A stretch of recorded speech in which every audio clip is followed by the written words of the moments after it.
to Rome and speak to Stefano Pontecorvo. He's a former NATO senior representative and also advisor to the Italian defense minister, and he also served 8 years at the Italian embassy in Moscow. Welcome to TRT World.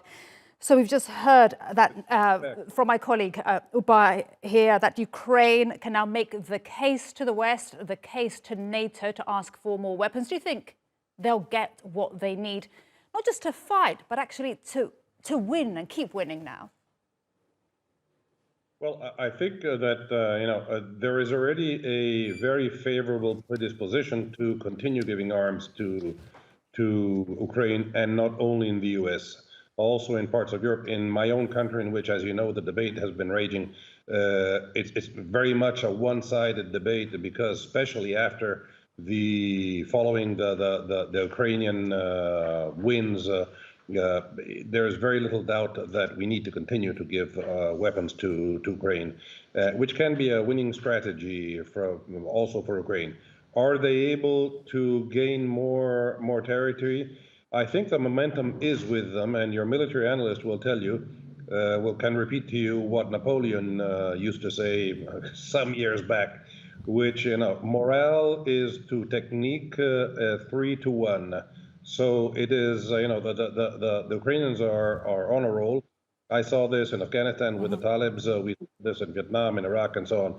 So actually, never underestimate the moral value of victories such as this for the Ukrainians. You raise a very important point there about morale and the will.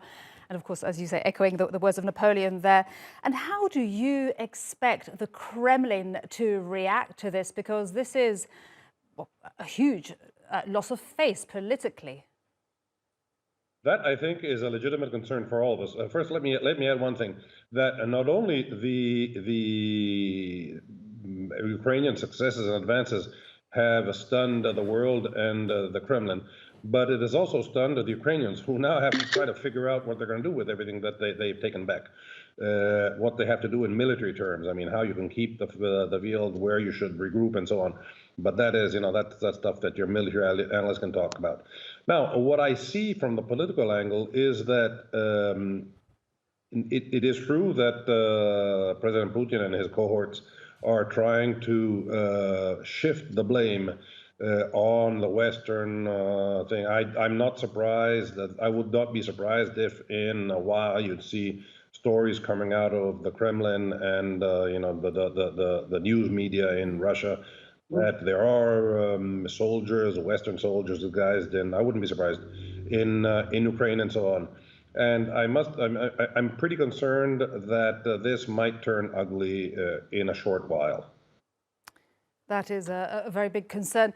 And I had a guest yesterday, a former colonel, who said that he foresees that by the end of this year, that Russia and Ukraine would have moved back to the February 23rd positions. Would you share that assessment and that confidence? No, that's very much a possibility. I mean, from the moral point of view, I think, it is certainly a possibility. I do wonder if Ukraine has the manpower to do this. Also because they have a limited supply of soldiers.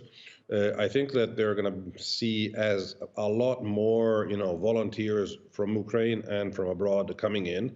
But you need to have enough manpower, because that we're talking about a huge area and a very big undertaking.